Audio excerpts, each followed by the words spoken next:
Hi there, Colin with Adelaide Hills Hedges, and in this video we're going to see if we can get this rusted old Husqvarna articulating hedge trimmer attachment working.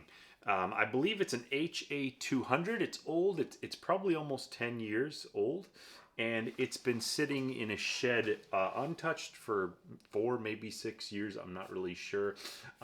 If you check out my channel, you can see I restored the power head that goes with this thing and actually got it working. You can check that out on my channel, and you can follow my channel. I'm starting a new hedge trimming and tree pruning business here in Adelaide. You can check out this channel and see what that's all about, and also stuff like this. I'm going to be fixing up some old tools and just having fun working on stuff. So the plan is I'm going to take apart this thing. I'm going to get the blades out of the gearbox, get them free, hopefully without destroying anything in there. There's some delicate gears in there you don't really want to mess around with. And then I'm going to be taking those blades and soaking them in Evapo-Rust, which is a product I've never heard of before, but apparently works pretty well. I've seen some before and after videos. I've got some before and after shots.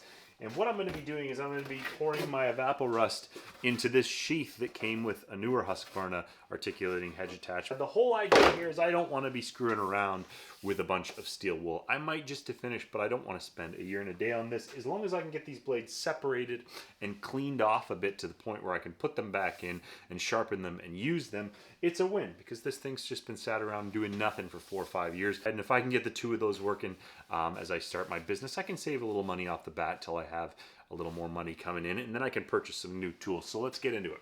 So this is the type of job where you want to make sure your tetanus shots are up to date, but as I do look at this thing, there is good steel under there. So I'm thinking if I get these things apart, soak them in this Evapo-Rust, I'm thinking we could be in pretty good shape and have this thing running good. I'm going to take apart the blades first, these bolts here, because I don't want to waggle around this once I get it open too much. And I'm hoping that it'll all come out. But we don't know until we find out.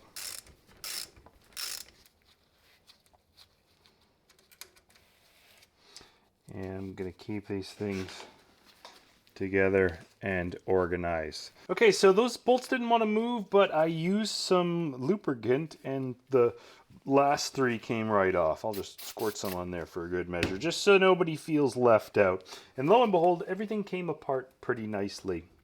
Truth be told, if I didn't have as much free time on my hands, I might just be tempted to just stick this thing just like that into the degreaser. But because I have some time and I want to do this the right way, we're not going to do that. And now we're just going to see how hard it is to pop off these little Allen guys here. These might be a little difficult to get off. Oh, not at all. Look at that. So this appears to be connected to the main drive gear, going probably back to the power head. And everything's turning, which is a good sign. I just needed to figure out how to get this off. So all I did was clamp the pliers, put the Allen key in, and I just turned it using that. And then it quite easily came undone. Now we should be able to open up the gearbox. I'll lift that up and over there. Oh, we got an avalanche here. Okay. All right, well that was just gooed on there. That was literally just goo holding that in place. So we've got 2 little Allen keys here holding this plate in place. And underneath there we should be able to see how we get these blades off. And this is me being careful, by the way. I'm not a careful man. I break shit so very often. And I'm just so happy that all of these are coming off peacefully. And these ones I'm probably, so I don't mix up my parts here, I'm probably just going to leave these, put them back in place once I get this little plate off. Oh, that's gooey. We'll leave that there. We're just going to gingerly push that to the side because that just sits on there, moves around there. I'm not going to touch any of that right now. I don't want that. I don't want to lose that, basically, I'm just going to say. So just going to very carefully remove these blades, which both sit on top of that bar. I'll clean that bar off in due time. But for right now, like I say, I think I just want to put this stuff back in place because you put the stuff down and it picks up little creepy crawlies. And there it is, more or less back. And I'm gonna put in 2 of these bolts here, just to ensure that if anything does happen,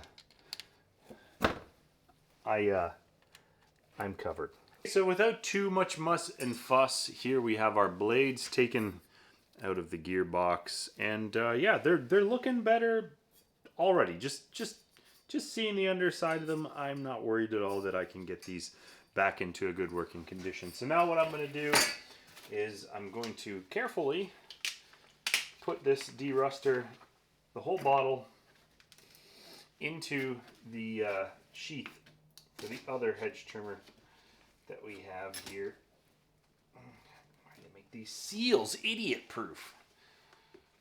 Or why don't they? Or am I a goddamn idiot? I don't know, who cares? We'll be very careful. The reason I've chosen this Evaporust is because they do say it's non-toxic. I'm trying to work as cleanly as possible. Now what I did before trying this is I went out and I filled the hose to make sure it didn't leak anywhere. I don't know how full we're going to get it. Let me just see how far down or how far up it fills. Because when we put the blades in, oh, it's almost to the top. You know what? We might not even need to bother with flipping them, which is good news. And we're just going to drop them carefully so they don't get splashed back. And let's have a look. They are in there, pretty much completely in there. Now I'm going to take them and put them in a bucket, and I'm putting them on this angle so that they are completely submerged. And I'm going to let that soak for 24 hours, and we're going to take a look at it. It's been 24 hours now since I put the blades into the Evaporust in the sheath, which worked very well. Nothing leaked out of there. Now, since doing that, I have read on the Evaporust that I can keep using the same batch of Evaporust until it loses its effectiveness. Time for the moment of truth here. Let's take one of these blades out of the Evaporust, and I can already tell that this has been a pretty good success. I don't know if you can see that. Let's get me out of the shot, but that looks to have been cleaned up quite nicely. Yeah, that looks much better to me. It definitely looks less rusty, and you can see there's a little part up here at the top that didn't quite get covered in there. It's not enough for me to go over it and leave it in there for another 24 hours. That's the blade part that's closest to the hedge trimmer. It doesn't actually do any cutting, as you can see. There's no blade on that side, so I'm not worried about that at all. After a little bit more of an inspection, these look great. To my eyes, these look perfectly serviceable. I've just kind of run a cloth over them, and then I've just taken the wire brush and just done a sort of surface scrub over just to make sure there's nothing too gnarly on there. And now I'm going to take a wire brush and just run it over the top of this bar here, because I just want to make sure that everything is nice and smooth. We're not going for perfection here. We just want better. And I'm going to grease this bar here as well. I'm going to switch into heavier duty gloves here, because when you're sharpening and working with a file, your knuckles are going to get cut to shit, and you don't want that. Now I've started sharpening, and what you're just trying to do is clean off the resin and built up stuff. On a set of blades that's been previously sharpened quite a bit like this one, sometimes you'll see different grooves here. And you kind of don't want to fight those grooves. You want to keep them consistently and just try to clean out those crevices.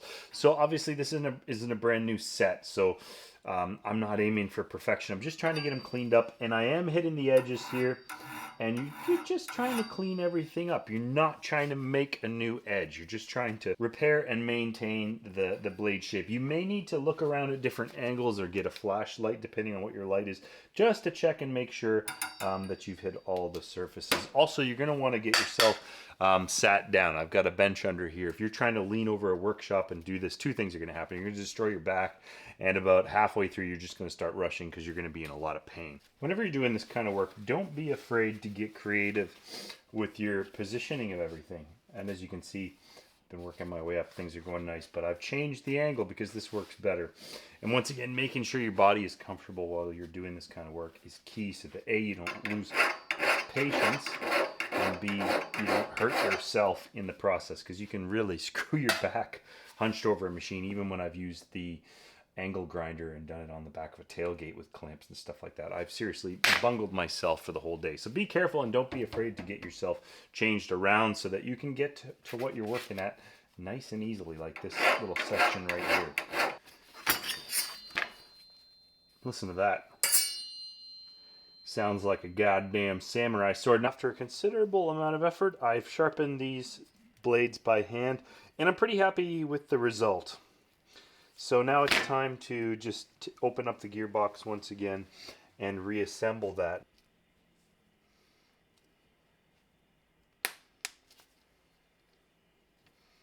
I'm going to grease this bar a little bit. It's time to get our blades back in place. They are identical, so you just want to make sure that you're putting one on up and not like that, right? So make sure they're kind of opposite.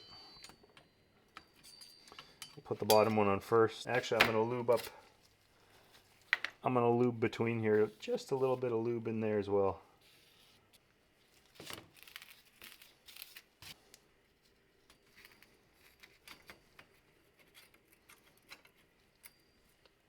There we go. Put that little wonky washer back on there, and let's see if Humpty will go back together. And always check for forgotten parts. There she goes. Okay. It's all right to see grease coming out of there. That means that any grease that was stuck in between there is just being squeezed out as we tighten everything up. Years ago, I didn't have the confidence to open a gearbox up. I opened one up, I saw those moving parts, and I got afraid that I wouldn't be able to put it back together. And I listened to somebody who told me that, but then I had a machine that was kind of screwed anyways. The blades were toast, and I had another set of blades that were still good. And I thought to myself, well, the worst case scenario, none of this works right now, so worst case scenario, it just still won't work. Getting into there and getting that stuff repaired can be kind of expensive, so anything you can learn to do yourself, you know, don't be afraid to get in there. If you have a machine that's broken that you don't need, that you're just going to use for parts, maybe just spend a little bit of time and try to get it fixed and see what you can do. That's what's supposed to happen. And now I'm just going to hold those blades again and just tighten this thing down.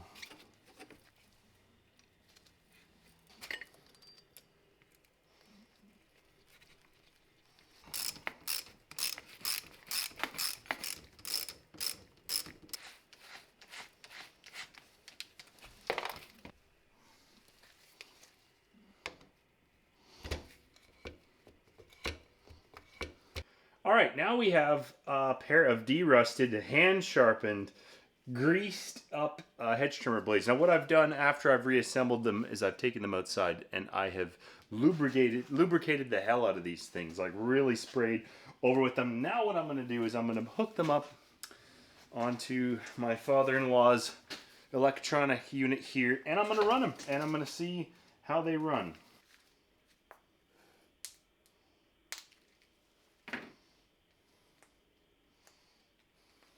FYI, this old pull attachment's going to need the new plastic insert, but I can still probably just get it going. And now, for the moment of truth.